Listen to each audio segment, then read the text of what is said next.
Buenas noches, buen viernes. Viernes, el primer viernes de junio, como siempre nos encontramos en este programa, El Banquete, en donde te proponemos de alguna manera parar un cachito y pensar en esos temas que nos movilizan como seres humanos. Hoy vamos a hablar de un tema que eligió Fernando Ortiz, él lo dejó picando, vamos a hablar del odio. La verdad, es un tema que nos interpela a todos y de alguna forma u otra, le voy a robar algo que acaba de decir y le voy a pedir que se explaye, es el motor de la humanidad. Claro. Bueno, vamos a presentar a las personas que nos acompañan. Estoy con Fernando Ortiz, como siempre. Naturalmente. Y con Santiago Rivero Oliva. ¿Cómo le va? ¿Cómo te va, Nati? Muchas gracias por invitarme a este banquete. Bueno, espero que haya acá debate. ¿Por qué dijiste eso? Ya nos habíamos cruzado en la venganza, ¿o no? Porque vos tenías una concepción más bien peyorativa de la venganza. Sí. Perfecto. Y yo soy un gran reivindicador. Sí, lo mismo te fuiste pensando porque cuando él puso el ejemplo de la venganza, de El secreto de sus ojos, quién termina siendo más esclavo de quién. Qué buena que fuese. Ese ejemplo musarela. fue muy bueno. Bueno, por algo me invitan al banquete. Me parece que... Bueno, no vamos a retomar el ejemplo de la venganza, pero sí, para mí el odio es el gran motor de la humanidad, mucho más que el amor. Incluso es más manejable. ¿En qué sentido? El odio es más estable. Es una pasión más estable que el amor. Uno, en general, puede llegar a odiar las mismas cosas. En cambio, no amamos las mismas cosas. Cada uno tiene un amor particular para las personas y en cómo se desenvuelve. En cambio, el odio, en general, se despierta por las mismas razones. Uno cuando odia porque... o te hicieron un daño, te cometieron una injusticia, te agredieron físicamente, te agredieron emocionalmente. ¿Pero eso es odio o es ira? Que son dos cosas muy diferentes. Son cosas distintas. El odio permanece, por eso digo, el odio es una emoción estable, una pasión estable. La ira no, la ira es una cuestión, un detonante y un acto inmediato. Eso sí, cagarte a piñas con alguien en la calle, en general, es un acto de ira o un acto de, bueno, vaya a saber qué. Mientras que el odio no, el odio permanece, está ahí, agazapado, y sobre todo obra en cada una de tus acciones. Cuando vos odias algo, yo lo veo al odio de una manera muy positiva, claramente. Para mí el odio es el motor de las cosas y sobre todo es el motor de, quizá, tanto como el amor, el odio de el motor de tus mejores versiones. ¿Por qué?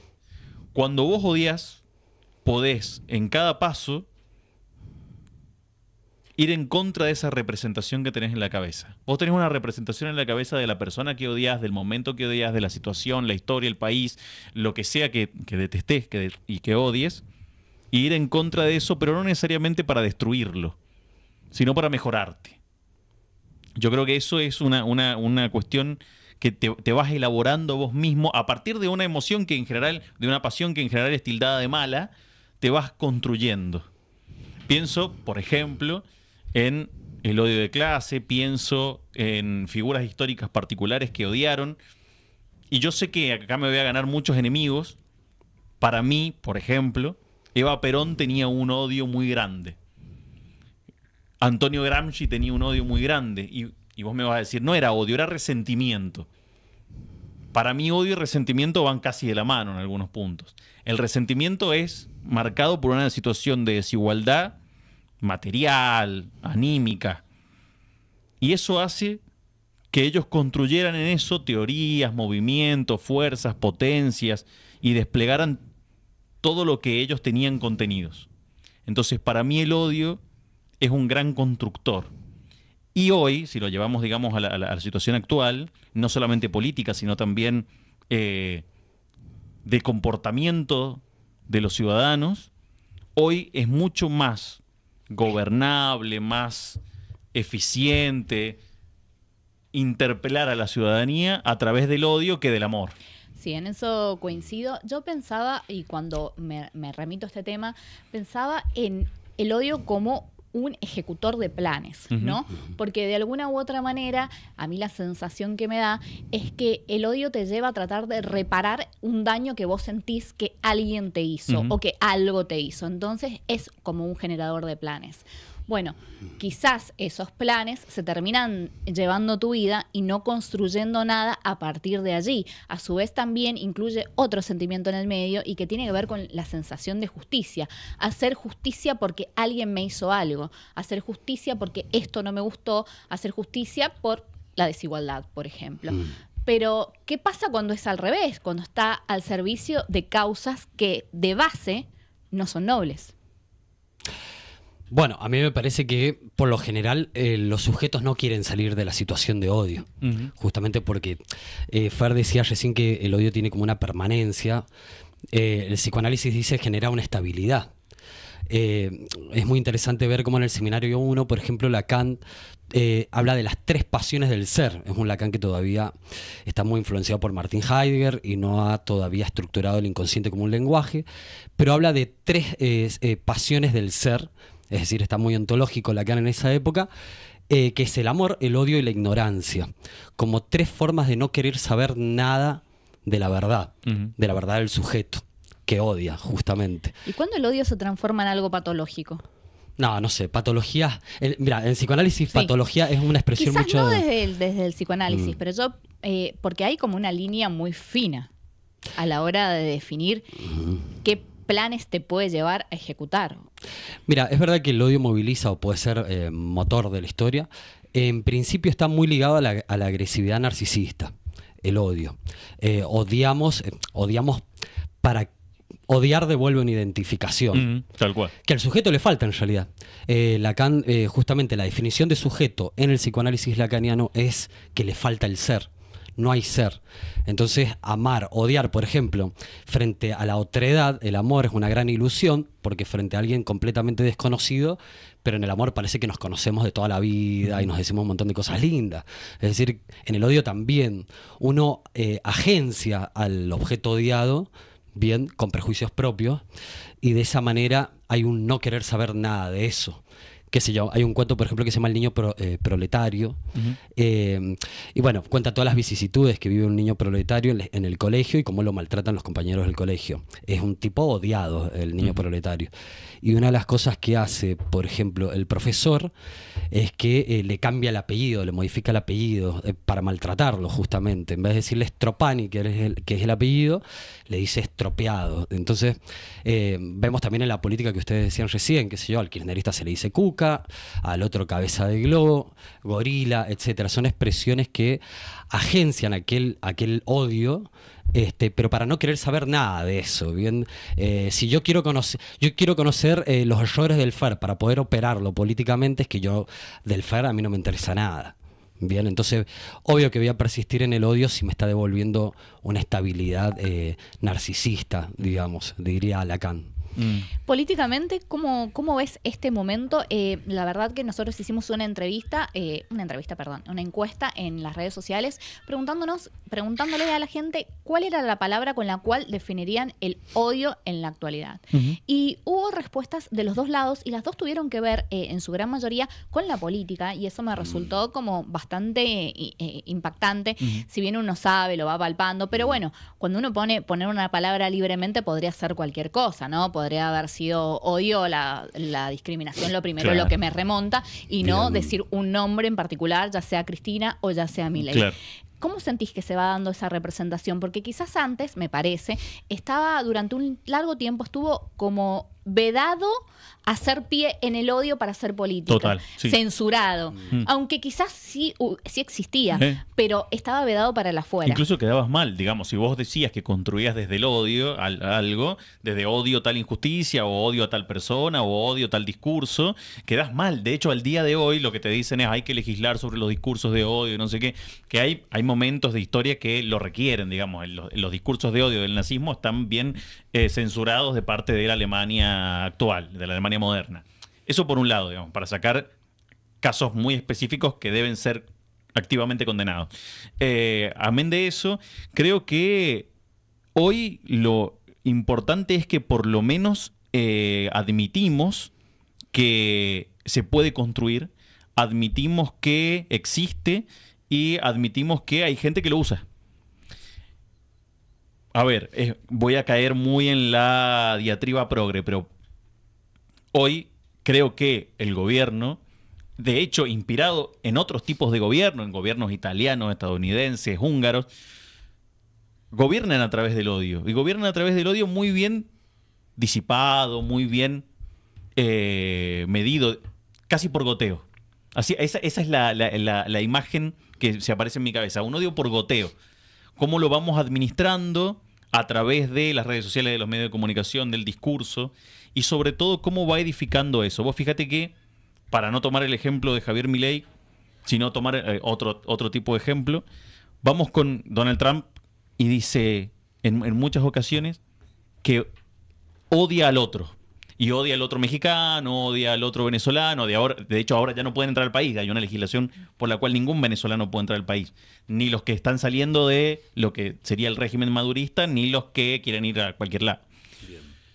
Donald Trump construye a partir de eso, lo dice, y es como su capital político. Digamos, su capital político es en la discursividad, atacar constantemente. ¿Pero por qué? Y sentimos la identificación con eso. ¿Hubo una sobredosis de amor? Digo, como para que de repente discursos de este tipo, a viva voz, de gente que gobierna el mundo, pueda decir tranquilamente odio Total. al que piensa distinto. Me parece que no hubo una sobredosis de amor, hubo una sobredosis de fallos alrededor del discurso del amor. Si yo digo que gobierno con amor, con empatía, si digo que estoy gobernando para el prójimo, si me subo a ese tren y después fallo constantemente en los cambios materiales reales, y inmediatamente la gente va a decir, me estás cargando, boludo. Si con el amor no logramos nada, y bueno, intentemos probar con otra cosa, a ver si es más efectivo en los cambios materiales de la vida. ¿Vos qué pensás, Santi? Yo pienso que esto de la sobredosis de amor que vos decías en lo político, ¿no es cierto? Que en realidad es como que eran discursos que se metían mucho con el goce de la gente.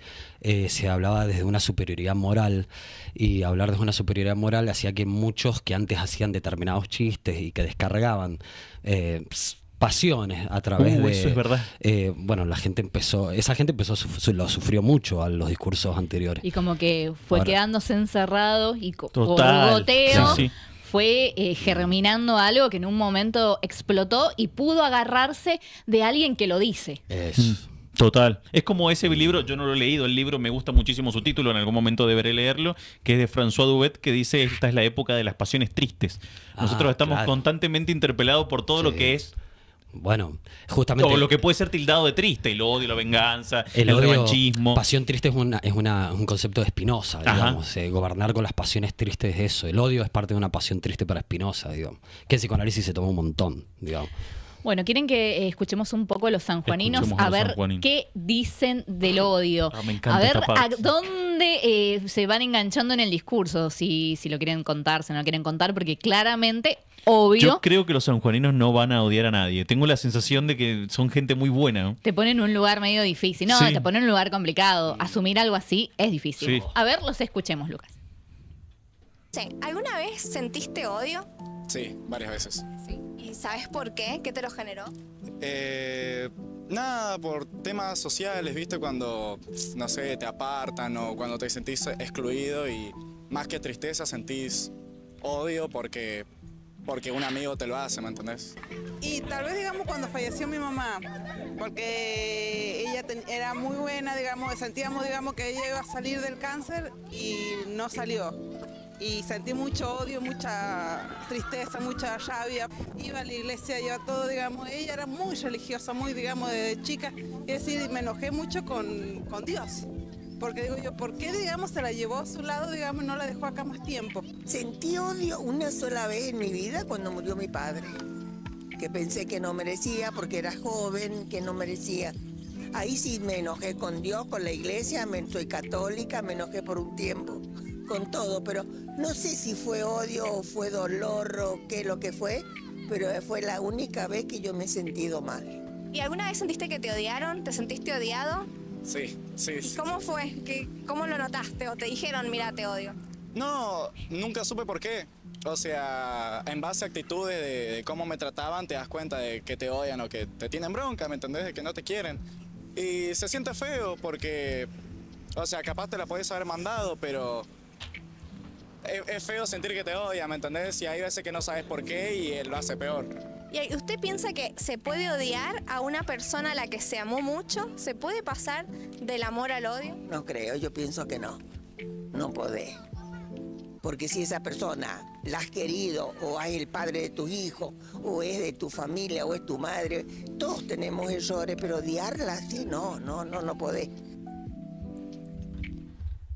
Muy interesante las respuestas de los sanjuaninos que fue a buscar Florencia García. La verdad, yo pensé que la gente iba a ser más careta. Yo también. Increíble, lo dejaron de toque. Eso es lo que pensé.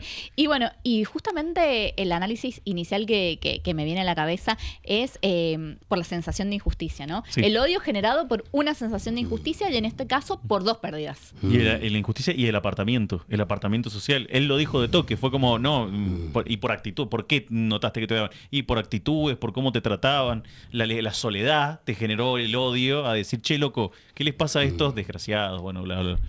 Y lo interesante de ese chico que se animó a compartir su testimonio es que él habla de que sí sintió odio, pero no le gustó cuando lo odiaron. Claro. Claro, porque nunca sabes por qué te odian. Eso marqué, nunca sabes por qué. Y tiene sentido, porque el que odia, mira, por ejemplo, Lacan ubica el odio entre... hay 3 registros que forman un nudo Borromeo que estudia Lacan, que es el registro imaginario, el simbólico y el real, y el odio está en el registro imaginario y en el real. Es decir, que lo simbólico, que es la posibilidad de poder discernir, saber, charlar, hablar, lo que se puede tramitar en el discurso, queda totalmente relegado en el odio, queda como una captación justamente imaginaria, que tiene que ver con el ideal del yo, que es el narcisismo, digamos. Entonces, por eso siempre el odio yo lo voy a tomar acá, por lo menos en esta mesa, como agresividad narcisista, digamos. Es decir, no sé por qué me odias, claramente no querés saber nada de mí si me odias. Porque yo puedo tener cosas malas, pero también puedo tener cosas buenas. Y bueno, preguntar probablemente, y ese acercamiento termina eliminando quizás el sentimiento de odio. Sin duda. Y bueno, y se acaba una razón. Se acaba una lucha. Mira, yo pienso que aquel que le llama terrorista a cualquier palestino, le llama sionista a cualquier judío, es porque no quiere saber nada, ni del judaísmo ni de los palestinos, digamos. Entonces, al no querer saber nada, bueno, lo pone en ese lugar, ¿no? Todos los palestinos terroristas, todos los judíos sionistas, y eso es un modo de no querer saber nada del otro, ¿no? Y estamos como en este momento de una sociedad así binomial, por decirlo de alguna manera. Estás de un lado o estás del otro. Y nadie quiere saber nada. De lo que pasa del otro lado, ninguna explicación, nadie quiere acercarse, nadie quiere tender puentes. Es como que los puentes se han dinamitado porque el odio dinamita cualquier tipo de posibilidad de tramitar esos por qué. Tal cual. Muy el amor importante. funciona igual, quiero aclarar. Total, el amor es así. Funciona igual. Yo creo que es muy importante saber odiar. Me parece que no tenés que odiar a cualquiera, digamos, más allá de que el chico, por supuesto, dio sus argumentos, me parece que ese tipo de odio es un odio tonto, que no construye nada y no sirve para nada. Odiar solo porque en algún momento te sucedió algo muy particular no tiene mucho sentido. Obviamente, desde el punto de vista pasional, sí, como decís vos, porque te están tocando a vos en tu individualidad, en lo más íntimo, que ya te hicieron sentir inferior o algo por el estilo, o te humillaron. Pero creo que el odio, y sobre todo porque las personas que tienen que odiar, digamos, o que quieren construir a través del odio, tienen que saber que vas a pasar muchísimo tiempo pensando en eso. Bueno, y hay 2 cosas interesantes en el video que, por lo menos a mí me pareció interesante, que es el tema de la exclusión. Es imposible no excluir para el psicoanálisis. Todo universal se sostiene en un particular excluido, es como un axioma de la teoría, digamos. Es decir, vos querés armar algo sí o sí, un conjunto en matemática, para armarlo tenés que excluir elementos, no podés incluir todos los elementos. Entonces, por más que hayan políticas de inclusión, siempre, por definición, diríamos, siempre vas a tener que excluir algo, entonces siempre va a haber gente que odie ese relato, ese discurso. Y el tema de, bueno, lo religioso, el odio cuando falleció un padre, cuando falleció un ser querido, bueno, está muy vinculado el odio con la deuda, que el otro me debe algo. En este caso yo lo vinculo así con el tema de Dios, digamos. Si soy tan religiosa, claro, ¿cómo me va a pasar esto? A mí, justamente a mi madre, que le dio su vida a Dios, claro, y literalmente se la dio porque se fue. La pregunta que hizo Florencia García me encantó y me parece que es algo en lo que podemos profundizar. ¿Se puede pasar del amor al odio? Son dos caras de una misma moneda. Sí, quiero decir. totalmente. Para mí sí, se puede pasar y es casi podría ser medio automático. Incluso es un proceso de depuración consciente. Si vos agarrás, por ejemplo, terminás una relación mal, inmediatamente odias a esa persona. ¿Y qué pasa? Con el tiempo, con el pensamiento, con la reflexión, y reviendo la relación y haciéndote responsable también de una parte, es cuando baja. Y decís, bueno, che, está bien. Cuando empezás a pensar los por qué. Exacto. Pero mientras tanto, no. Bueno, viste, creo, no me acuerdo en qué programa si hablamos un poquito de esto y yo decía, bueno, me gustaría dejar el tema de la palabra amor como en un lugar más digno y hablar de enamoramiento y odio, porque los dos tienen que ver con captaciones imaginarias, ¿no? Que velan, encubren la falta. En ser, digamos, sí. Justamente parece que soy todo para vos y vos parece que sos todo para mí, digamos. Y en cambio el amor, que me parece más digno, una palabra mejor dicha, es cuando ya la falta está en juego. Por eso Lacan definía el amor como dar lo que no se tiene, la falta, al que no es, digamos, al otro que también está en falta. No hay algo perfecto que complementa, que justo encaja, que justo... No hay una totalidad, digamos. Entonces me parece que es ese lugar. Vamos a traer al debate las redes sociales, porque, bueno, claramente con la irrupción de las redes sociales pasaron muchas cosas y yo siento que terminó siendo esa especie de catalizador que eran quizás los chistes, esos discursos que, bueno, uno sentía un poquito cierta identificación y salía por ahí, y las redes sociales se terminaron transformando en eso. Pero se terminaron transformando en eso, en su gran mayoría, al menos es lo que siento, por el anonimato. ¿Cuánto de anónimo tiene la libertad que te da esconderte para decir algo relacionado con un discurso del odio? Siento que va por ahí. No sé si ustedes acuerdan. Yo creo que sí. Hay un ejemplo muy particular. Igual, para que te interpelen esas cosas, tienen que tocar algo de vos que exista, digamos. Tiene que haber algo material en lo que te veas perjudicado.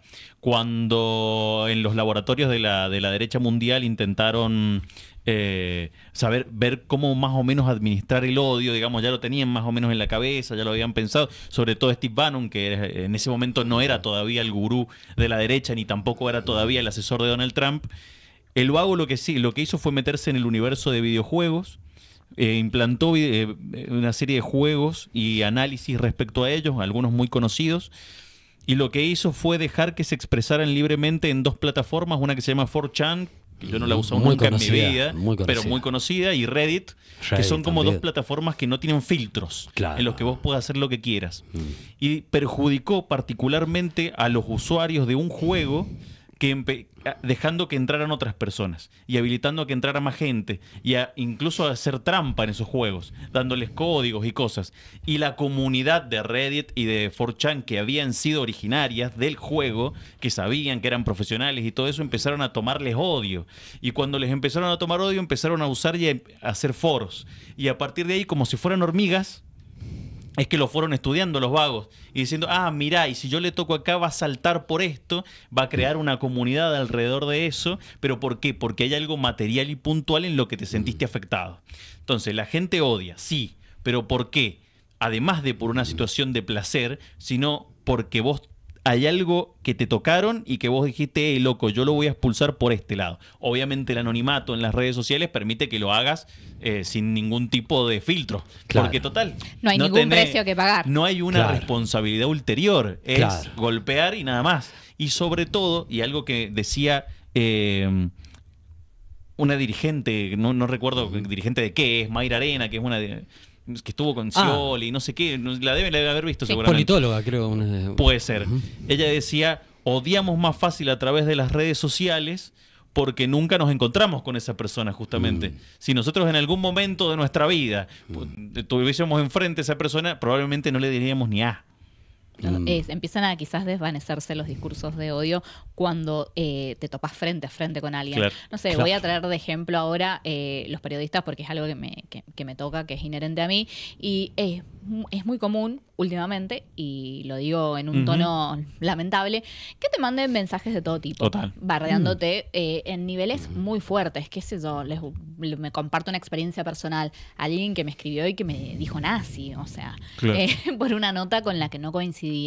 Y bueno, y eso va generando una germinación que no termina de concretarse en el cara a cara, porque después algunas veces te encontrás con esas personas Y no te va a decir y nada. nunca jamás se animan a traspasar ese velo Claro. de las redes sociales y de lo anónimo en algún sentido. Claro. Con suerte te van a saludar, con suerte, porque capaz que ni se animan a saludarte. Sí, pero me ha pasado. Es verdad, es un anonimato como que desnuda, ¿no? Es como en la fiesta de disfraz, digamos, o en el juego. Uno se elige el avatar y ese avatar no me está escondiendo, me está desnudando justamente. ¿Por qué elegí ese avatar y no otro? ¿Por qué me creé este perfil? ¿Por qué tengo este perfil de Instagram y no otro? ¿A qué quiero vender yo? ¿Con qué carta quiero entrar a jugar yo socialmente? ¿Me entendés? Entonces me parece que devela mucho del ideal del yo, diríamos en psicoanálisis. Voy a traer algo de lo que dijo Flor, justamente esta pregunta, ¿se puede pasar del amor al odio? Porque hoy ha pasado algo muy interesante, digo, en términos políticos a nivel mundial y que tiene de protagonistas a referentes importantísimos. Estamos hablando por un lado Donald Trump y por el otro lado Elon Musk, Ajá. que supieron formar una alianza en todo sentido, que se desarrolló justamente vía redes sociales, que, bueno, Elon Musk es el hombre más millonario del mundo, tiene a su servicio distintos espacios en las redes sociales y es dueño de Twitter, nada más y nada menos, X ahora. Y bueno, él fue flexibilizando el discurso hasta el límite de que hoy prácticamente se puede decir cualquier cosa en esa red social. Hubo una alianza, hubo un pensar común que los llevó al poder, a Donald Trump en el sillón de la Casa Blanca y a Elon Musk como asesor. En el medio, bueno, hubo cierta afectación de intereses. Digo, Elon Musk terminó entre la espada y la pared de defender su propia guita o no frente a un ideal. Estamos hablando de este momento de tensión enorme con el tema impositivo, que a China le poníamos aranceles, a China no le poníamos aranceles y que fue esa guerra comercial que se dio durante una semana hasta que terminaron los dos lugares negociando. Pero en el medio una de las personas más perjudicadas terminó siendo el Elon Musk y su fortuna, porque claramente gran parte de su producción se hace en China, en donde sale más barato. Y se terminó quebrando esa relación que parecía de una unicidad total, al punto de que Elon Musk lo ha dicho públicamente y lo ha dicho que el gobierno de Donald Trump lo desilusionó y nuevamente usando los epítetos a los que nos tiene acostumbrados. Es raro, ¿no? Pasar del amor al odio, estábamos hablando de eso de no existen quizás los puentes, no se puede tender el puente. Y aparte del odio, voy a ser muy prejuicioso. No conozco a fondo la vida de Elon Musk. Él tiene el odio del niño rico. Vos no me diste lo que yo quería. Yo a vos te ayudé todo lo que pude, sos un traidor de mierda. Pero son los dos iguales. Y te voy a hacer cagar. Sí, los dos. Es que son idénticos. Es como el que tiene el otro un juguete más lindo o algo por el estilo e inmediatamente se lo quiere romper. Ahora Elon Musk va a tratar de hacer lo que sea para romper el gobierno de los Estados Unidos, para que a Donald Trump le vaya mal y todo eso, salvo que haya alguna conversación o algo por el estilo que puede pasar. Digamos, hay política de por medio, o debería haber política, que es la que justamente filtra los amores y los odios. Digamos, la política filtra las pasiones. Claro. Es la que agarra y que te conduce de tal manera de que, bueno, si yo te odio, pero igual tengo que trabajar con vos, mediante la política, bueno, vamos a trabajar juntos. Para mí, claro, en este momento, con las redes sociales, la política está en un lugar bastante pasivo, porque los dueños del discurso ya no son más ya que nadie, hacen política. No hacen Ni política. siquiera son los dueños del discurso. Los dueños del discurso son los 5 o 6 tipos que manejan los algoritmos de todas las redes a través de las cuales nos movemos. Tal cual. Sí. Totalmente. Sí, y yo creo que en lo político, por ejemplo, el odio, a ver, me puedo equivocar, vamos a ensayar un poquito, pero me da la sensación que desde el odio no se producen guerras, digamos, porque el odio, me parece que en la guerra hay todavía un código de considerar al otro como un semejante, digamos. Estoy en guerra con un semejante con el cual tengo comunicación todo el tiempo, con el cual me reúno a ver si hacemos tregua o no hacemos tregua, él me levanta la banderita blanca, yo la respeto, termina la guerra. Parece que el odio genera más bien holocausto, genocidio, genera eso, justamente el no querer saber nada del otro está muy ligado a la pulsión de muerte que es tratar de destruirlo, digamos. Entonces, nada, en ese sentido me parece que hacer política desde el odio es lo peor que puede pasar, digamos. Y sí, el nazismo tuvo que ver con eso. ¿Cómo será que los habitantes alemanes, los ciudadanos alemanes, después, en el proceso de desnazificación, decían como que no sabían nada? O sea, que deportaban, pero no sabían que había un campo de concentración en Auschwitz. O sea, ¿cómo que no sabes nada? Vos fijate, Lacan vuelve a ubicar amor, odio e ignorancia, el no querer saber nada, en un lugar de pasión del ser, digamos. Vamos a compartir el segundo video y después de que hagamos nuestro análisis estaba pensando en esto, en que recurramos a ficción, a películas, a libros, a alguna cosita que nos haya quedado por ahí y que sintamos que nos interpela desde ese lugar. Toribio, ¿alguna vez sentiste odio? Qué pregunta difícil que me haces, ¿eh? He sentido, pero no lo he demostrado. Al contrario, no me gusta demostrar el odio que uno siente. Más vale me lo guardo, pero no lo demuestro. Nosotros somos marido y mujer, pero estamos separados. ¿Cómo será el odio que puede tener que andamos juntos? Bueno, desgraciadamente ya me acompañan por un problema de enfermedad.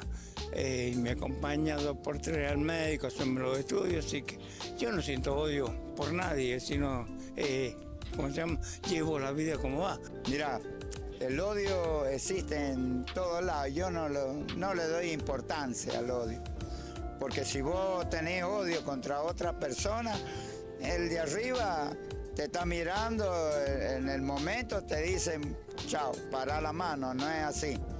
Entonces hay odio en todo el mundo te odia porque tiene esto, porque tiene lo otro, es como la envidia. Jesucristo murió por 7 monedas de plata por la envidia. La gente anda mal. Si vos ves un auto que le toca bocina al otro y ya es odio, que te putean, que te insultan, ¿me entendés? El odio hoy en día está a la orden del día. Y quizás un poco relacionado a encontronazos, quizás con personas, desacuerdos, peleas. En el día a día, ¿vos lo ves en la gente? ¿Ves el odio? ¿Ves que la gente se maneja con odio? No sé si se maneja con odio, pienso que quizás está más relacionado a que se manejan con impunidad o desinterés, por ahí el hecho de falta de respeto, por ahí te tratan mal en la calle. Sí, en el ámbito social que tenemos, por ahí siempre alguna pelea o discusión te da. Realmente es muy común ver a gente con odio en la calle, con circulación. Entre sus compañeros, sus grupos de amigos, ¿notan que hay odio en la gente joven también? No entre nosotros, pero sí entre varios grupos, de un grupo al otro, sí se ve bastante odio entre ambos. ¿Y piensan que se puede odiar a una persona que se ama o se quiere mucho? Sí, lo he visto muchas veces, de que aman mucho a una persona y después el mismo amor se convierte en odio.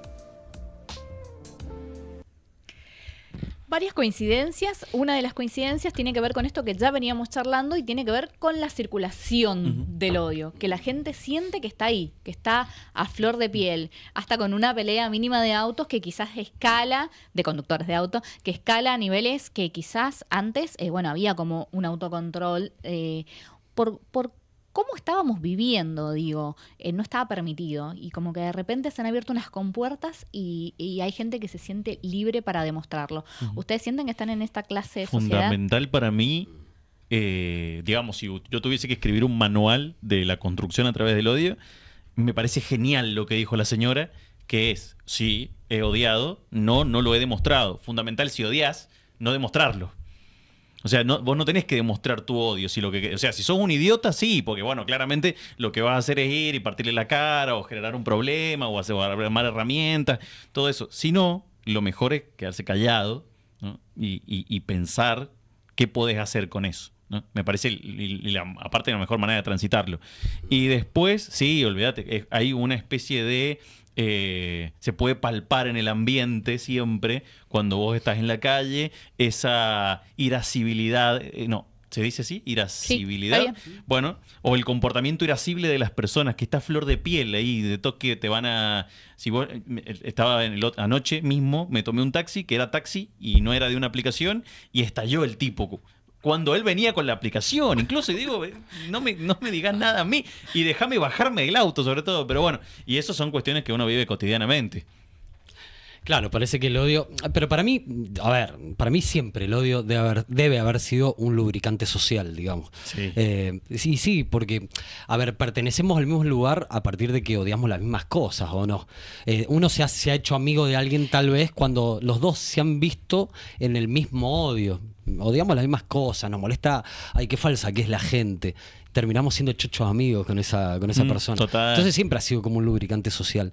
Y psicoanalíticamente sí, obviamente. Tiene que ver con el sujeto, con el narcisismo de las pequeñas diferencias, que es lo que... Un sujeto siempre piensa que el otro goza más que uno, digamos, o goza mejor que uno. Entonces va a estar siempre ahí, digamos. Es más, para el psicoanálisis yo creo que sería... es mejor que una persona ame, odie e ignore a que no tenga ninguna de esas posibilidades, porque no sería un neurótico estable, digamos. Claro. Pasamos al tema parejas, porque me sorprendió mucho, charlando con una psiquiatra una vez para otra nota. Estábamos hablando de parejas, qué sé yo, y yo básicamente le decía, no, cuando te separas hay que generar lazos de cariño y cortar la relación de la manera más pacífica posible, y bueno, y toda ese discurso. Y la psiquiatra me paró y me dice, no, hay que odiar un poco.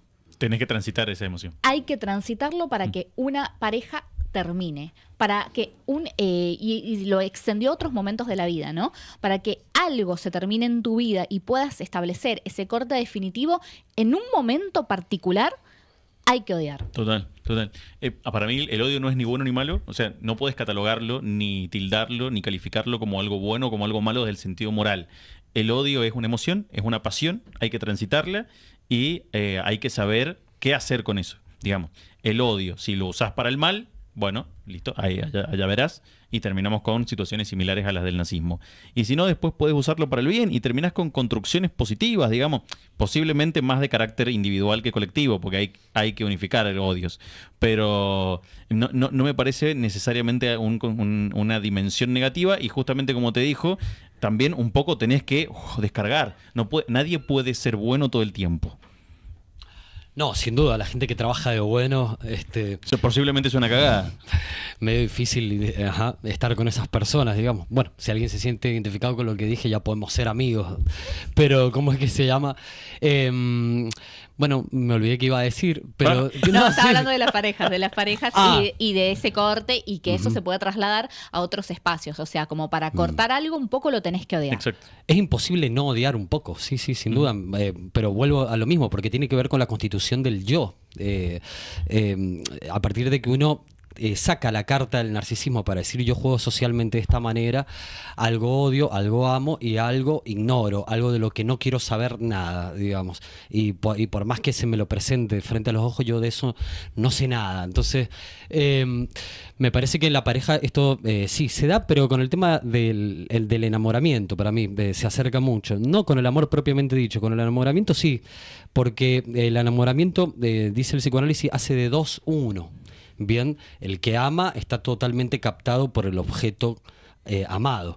De dos se hace uno. Y en el odio también. Uno odia a alguien y está totalmente capturado imaginariamente por eso que odia. Entonces, tanto el enamoramiento como el amor hacen de dos uno. En cambio, el amor, digamos, es más interesante. Para mí ya está más en el registro de lo simbólico, donde está bien tramitada la falta. Bien, no es que no nos va a doler ciertas cosas y demás, pero ya sabemos que el otro no es todo para mí, ya sabemos que el otro no es perfecto, que no está completo, que yo no estoy completo. Y me parece que ahí se dan cosas más interesantes, digamos. La señora dijo no demostrarlo, vos lo rescataste, y pienso... Cuando uno no demuestra el odio y no lo cataliza de alguna u otra manera, eso a la larga no termina generando otro sentimiento que para mí sí es más dañino, y es el resentimiento. Sí, totalmente. Vos tenés que, con tu odio tenés que hacer algo. Digamos, si te lo callás, podés callártelo públicamente, pero vos en tu casa, digamos, o en tu cabeza, o en tus Tenés sesiones que de vivir con terapia, eso. o con tus amigos, o charlándolo con tus amigos, o acá, de alguna manera, en algún momento tenés que expresarlo, hermano, porque si no se te va a quedar adentro y va a terminar sucediendo en algo peor, que es el resentimiento, que encima es, para mí, una pasión mucho más triste, porque ella está directamente plantado como una persona completamente humillada, débil, desplazada, y desde ese rinconcito señalas al resto y decís, no. Para te mí el odio. resentimiento es algo que te impide gozar siempre. Claro, bueno, vos sabés que, claro, el odio como el amor serían como, para Freud, energía libidinal. Ajá. Y se invisten cosas con esa libido, ¿no es cierto? Entonces, cuando al individuo, diría Freud, ya no sujeto, no es Lacan, cuando al individuo se le presenta algo del entorno, alguna impresión muy fuerte, y el sujeto no la puede, el individuo en este caso no la puede descargar, se produce el trauma. ¿Bien? Entonces, el resentimiento para mí tiene que ver con el trauma. Una persona resentida es una persona que quedó capturada en algún momento de su vida, en su niñez, diría Freud, por alguna situación en particular, que no la pudo tramitar, no la pudo descargar. La descarga libidinal es importante para Freud para no tener justamente trauma. Y por eso después uno va al psicoanalista, a hablar, a descargar, a tirar, digamos. Pobre gente. La pasás muy mal. No, pobre gente que te tiene que escuchar con todo. Pero lo bueno del psicoanalista es que como te cobra, Claro. ¿viste? Bueno, No sí. tiene nada. Hay que ponerle un precio a esa actividad, claramente, porque si no... Sí. Y hay que claro, por eso hay que ir al psicoanalista, digo, porque al psicoanalista no le interesa a uno. Claro, ¿Me no entendés? tiene un... No está implicado en particularmente por vos, la verdad que no me interesás nada, me pagás y voy a hacer mi laburo. Pará, yo tengo una teoría del sujeto y te estoy escuchando. A ver, ¿qué estás Es diciendo? bastante Y duro bueno. cuando te lo dicen. Sí. Yo te digo. Ah, Al menos para mí, que claramente soy muy narcisista, porque... bueno, voy a contar una incidencia. A ver. Hace 5 años que me psicoanalizo, y en un momento yo dije, quiero ser la mejor paciente de mi psicóloga. Mira. Está re loca. Quiero que en esta hora mi psicóloga la pase bien. Bien, claro, que se Quiera ría, que venga que mi se horario de emocione. sesión Claro. y voy a tramitar relatos de este Claro, tipo. qué lindo que me toca con Natalia ahora porque me hago un festín. Uy, Natalia viene mañana, qué buena onda. Hasta que le llevé un regalo, ¿no? Y bueno, era Navidad, quería quedar bien. bien. No, me dice, a los psicoanalistas no se les regala nada. No te puedo permitir que me hagas este regalo, como te tengo que aclarar que te escucho porque me pagás. No, durísimo. Ahí está. Sí, sí. Mirá, no hay nada más amoroso que eso. Lo peor que te puede pasar a vos es hablar con una IA. La IA siempre te va a responder, nunca desde la falta. Siempre te da respuesta. Me va a decir que soy la mejor Que paciente. soy la mejor paciente. Que la verdad que valiente haber venido a hacer terapia. Sí. Gracias por el regalo. Te Mirá, quiero mucho. A mí una vez me aceptó ¿Entendés? un café mi analista. Eso es... Yo se lo No, llevé y me dijo gracias y tomamos el café ahí y me pareció re piola, pero Bueno, bueno, manso, no lo manso. hice para conquistarlo, simplemente porque digo, no podía llegar solo yo con el café. Yo iba a llegar solo con mi café. Acá sí llegas Y solo con el punto. café. Sí, por supuesto, porque acá somos 20. Me fundo y carajo. Pero ahí llegué y dije, bueno, le compro el chabón también, qué sé yo. Y él lo agarró. También me sorprendió. Yo pensé que me iba a alargar alguna diatriba similar a eso. Bueno, Mirá habrá vos. sido quizás demasiado lo mío. Claro. seguidilla. Capaz que le regalaste algo. Una seguidilla. Quiero ser la mejor paciente, qué grande. Terrible, terrible. Bueno, pensemos en ficción. No sé si han pensado, yo les dejé la tarea para la casa. Sí, es verdad, no pensé. Uy, no pensaba. No pensé, pero a ver, te escucho y yo pienso. Lo primero que yo lo googleé para ver qué me decía el algoritmo. Ajá. ¿Qué me dice el algoritmo si yo busco películas de odio? De odio, ¿eh? Bueno, la verdad que para mí no eran tan de odio. Titanic. ¿Y de odio qué tiene? Yo no le estaría encontrando el odio. Hay Bueno, un hay solo un odio personaje. de Sí, de clase. clases, y hay un solo a un solo personaje como un ser humano absolutamente oscuro que odia y es un resentido, que es el novio de Rose. Claro, que es más Pero bien no hay un chabón mucho. más bien despreciable. Güey, este tonto. Exacto. Después, Es 12 lo que nos años. quiere mostrar James Cameron, digamos, justamente, ¿no?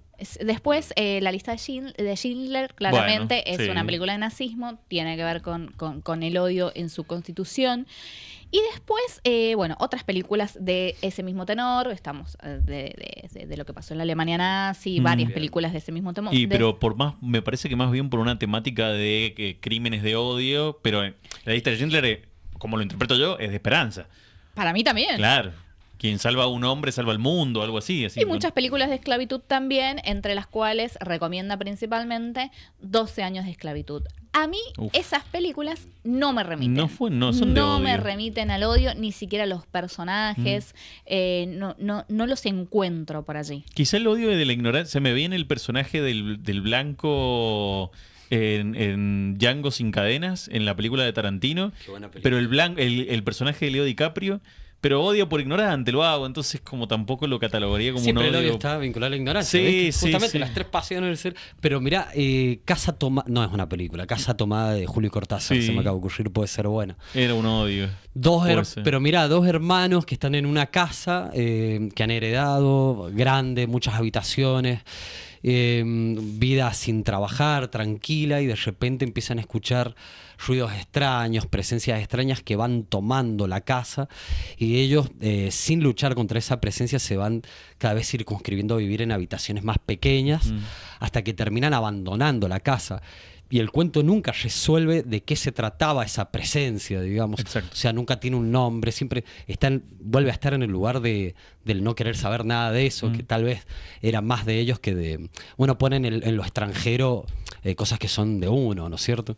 Entonces me parece que Casa Tomada puede ser un caso de odio o miedo por lo extranjero. Estoy pensando en Es voz un alta, cuento ¿viste? anti. Me parece que hay también, que me parece que no es llegar al odio, pero hay como un sistema de antis. Ese cuento, supuestamente, la interpretación literaria que se hace es un cuento antiperonista. Bien. Lo que no conocía, justamente ese otro que no querían conocer, era el peronismo que venía copando lugares, Claro. y ellos se iban retrayendo cada vez más. Retrayendo. Por con eso, miedo. aluvión zoológico, ¿viste? Se le Exacto. empieza a poner otras etiquetas, no sé cómo se dirá, epíteto, no sé si está bien dicho, pero como nombres a eso de lo que no quiero saber nada. Para mí, la película que retrata el odio catalizado a través de la venganza, que puede suceder, Bien. sucede en muchas ocasiones, Sí. es Kill Bill. Es buenísima esa película. No la he visto. ¿Que son las 3? No. No lo he visto. Una yo películas, una trilogía muchacho. muy buena en Tenés que la ver. que trabaja Uma Thurman, Claro. se devora el personaje claramente, y una situación en particular la lleva a generar un odio tan tremendo que dedica su vida a vengar esa situación A en buscar a particular. Bill, a tratar de matar a Bill. Que es un tipo. O sea, Es un peliculón y es de Tarantino, así que recomiendo que la miren. Para mí esa es la película que retrata más en términos emocionales y personales cómo una persona se siente atravesada por el odio y lo cataliza, como dije anteriormente, a través de la venganza. muy bueno, muy bueno. Sí, Tarantino está totalmente. full, porque vos también lo mencionaste. Sí, Tarantino es así. Es como, hay un solo libro que se me ocurre, que es una novela de Martín Coan que trata sobre la dictadura, y hay una parte muy particular en la que tratan la tortura de los bebés.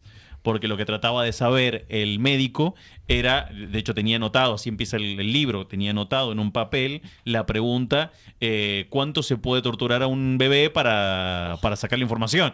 Era una pregunta amplia, digamos, de alguien que muy instrumental también, un médico súper instrumentalista en el que tenía un objetivo que era obtener información y que le importaba un choto el niño y la humanidad y torturarlo para poder sacar algo.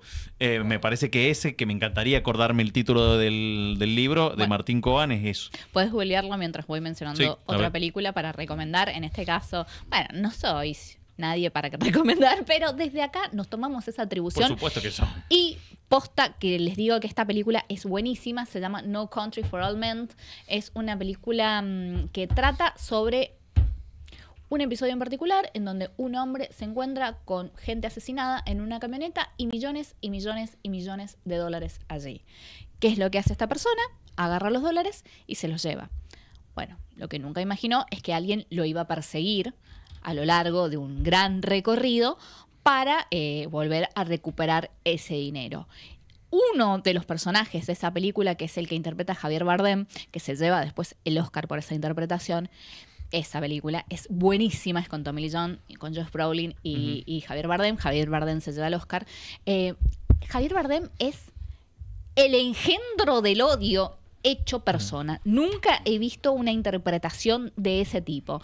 Y cuando a él le preguntan, porque es una persona que no demuestra lo que siente, es totalmente frío, impávido. Y cuando a él le preguntan por qué decidió tomar esa línea interpretativa, dijo, porque lo que no comunica, la cara que intenta no comunicar nada, es la que genera más miedo. Claro. Y la verdad que lo logra, lo consigue en esta película, es una actuación magistral, da miedito Javier Bardem con ese luquete. Él es un cazador de personas, por decirlo de alguna forma. Que es el que mata, me voy a acordar una escena, creo. Es el que mata metiéndole una bolita y se la da en el ojo. Tac, y se la mete y bueno, nada que ver. Nadie va a entender nada de lo que estoy diciendo. Pero es esa película, ya sé cuál es. Bueno, sí, la vi. Claramente que la ficción se inspira un montón en este tipo de sentimientos y de emociones, porque nada es más humano que sentir odio, que sentir amor, que sentir lo que nos moviliza como personas. Y bueno, ¿libros pensaron? 2 veces junio se llama el que dije yo. Ah, Así buenísimo. se llama, 2 veces junio. Nada. Bueno, pero recomendás. Tuve poco tiempo. No, La casa tomada. Bueno. No, sí, no, pero La está casa bien. tomada puede ser, digamos. Y por supuesto, de nuevo, lo dije en el programa sobre la venganza, en realidad, La fiesta del monstruo de Borges. Claro. Parece que son cuentos que escritos desde el odio. De hecho, Bioy Casares y Borges después dijeron, bueno, teníamos mucho odio en esa época, como tratando de arrepintiéndose de lo que habían escrito también. Contra el peronismo ambos escritos. Prepárense porque les voy a pedir la última reflexión. Yo sí voy a recomendar un libro. Es un libro que es mi Everest, porque todavía no lo termino. Ajá. Porque tiene 459.800 páginas. Es muy largo. Estamos hablando de los hermanos Karamazov. Allí hay un personaje, el personaje central, no es el personaje central, pero es el personaje por sobre el cual versan todos los demás, que es el padre de los hermanos Karamazov, que yo no sé si he visto retratado de una mejor manera el odio que a través de ese personaje. Y a su vez, no es solo lo que él siente y lo transmite de una manera excepcional el escritor, sino también lo que él emana todo el tiempo. Él no tiene filtros. Él es esa persona que puede odiar tranquilamente y que no lo incomoda la posición de odio. Al que se incomoda es al lector, claro, que también no te queda otra que odiarlo. Claro. Mira. Terminás. No lo he leído el libro. Así. Pero lo recomiendo, bueno, a quien tenga mucho tiempo libre. Básicamente. Sí, aparte ahora en invierno, a mí me encanta leer en invierno porque te pones al lado de algo calentito y lees. Y estás ahí tranquilo. Bueno, ahora la reflexión de cada uno del tema del día. Reflexión libre, digamos. Sí. Tema libre. Tema libre, micrófono abierto. Bueno. En 1, 2, 3, Santiago. Ahora. Bueno, ciudadanos, yo no soy libre para hablar, digamos, siempre me trato de sujetar de algo, porque yo siempre hablo, para hablar, yo siempre hablo del sentido común, ¿viste? Y no le sirve a nadie para mí hablar del sentido común. No, hermoso. Sé. Yo te diría que es el único que sirve. Es el único que sirve. No, pero digo, yo trato de sujetarme de alguna teoría que diga algo sobre algún tema que se plantea, en este caso el odio. A mí me gusta esta visión, es una pasión que tiene que ver con el narcisismo como la constitución del yo, por lo tanto es ineludible de cualquier neurótico más o menos estable, odiar, y que nos completa imaginariamente, y por eso es muy difícil de salir del odio, porque el registro simbólico, que es la posibilidad de tramitarlo discursivamente, queda desenganchado de ese nudo borromeo donde Lacan ubica el odio, que es el registro imaginario y lo real. Y quien odia, por lo general, busca confirmar siempre el odio. ¿Por qué lo odias? Rara vez uno intenta entender por qué o buscar opiniones contrarias, digamos, qué sé yo. Pienso en alguien, por ejemplo, Sarmiento en la época en la que él vivió, podría haber leído El Capital de Marx, porque son contemporáneos, digamos, pero nunca fue a esos lugares, siempre trató de confirmar sus propios prejuicios y demás. Claro, uno sigue una misma línea. Yo creo que si tuviese que dejar una sola reflexión amplia, y es sin ánimo de recomendar odiar, sí me parece que justamente odiar no es ni bueno ni malo, es que qué hace uno con esa emoción, con esa pasión, y que te ayuda mucho a entender qué es lo que odias. Digo, volvamos a la instancia reflexiva. ¿Por qué te odio a vos? Y si quiero seguirte odiando. Y capaz que después terminas no odiando a nadie. ¿No? Yo no, puede ser que por mi discurso inicial digan, este culeado odia a todo el mundo. No necesariamente, no odio a tanta gente, no soy un enemigo de nadie, sobre todo. Pero sí me sirvió tramitarlo, pensarlo, reflexionarlo y sobre todo entender qué es lo que odiaba de esa otra persona. Sí, siento que tiene que ver con dejarse capturar al demasiado largo plazo. Por cualquier emoción, digo, así de potente y de fuerte. Total. Por eso, porque hablábamos de dinamitar puentes. Ahora, me has dejado pensando en algo, te debería haber cerrado el programa ahí, pero yo pensaba que, ¿sabes qué? Tienen que haber jueces del sentido común. Uh-huh. Porque es el sentido más difícil de encontrar. Es el más difícil de encontrar, sí. Bueno, eso decía Descartes. Que todo el mundo cree que tener tanto sentido común y aún así es el más difícil de Estoy encontrar. halagando de forma, no sé, desmesurada. No sé, porque me está costando entender lo que están hablando. Yo soy sincero en este momento. ¿Es tu cumpleaños, Santiago Rivera Oliva? Hoy es tu cumpleaños. No, mañana, el 6 de junio. Estamos en 6 de junio, Estamos en huevón. víspera, cumplo años, sí. No me gusta festejar mi cumpleaños, pero están invitados. ¿Odias tu cumpleaños? Al no festejo. ¿Ah? No tanto como odiar, pero me estresa. Siento que pongo en compromiso a los demás. ¿Qué bajón poner en compromiso a los demás? Odio poner en compromiso A mí me a los encanta poner en compromiso a los ¿Sí? demás. Creo que es obvio. Bueno, nos reencontramos en el próximo El Banquete. Estoy pensando qué tema podemos tratar. Luquitas, del otro lado, ahora quizás vos podés tener la voz y sugerirnos el tema sobre el cual querés que hablemos en El Banquete. Esta propuesta de una vez por mes para que charlemos, para que pensemos, para que debatamos sobre emociones. Nos encontramos el primer viernes de julio ahora. Inauguramos el destacamento de bomberos número 8 en Las Flores, Iglesia, reforzando la respuesta ante emergencias en el norte de la provincia. Con un equipo capacitado, recursos adecuados y una ubicación estratégica, mejoramos la cobertura en una zona que necesitaba presencia operativa. Cuidar a cada sanjuanino es estar cerca, prevenir y actuar con responsabilidad. San Juan Gobierno.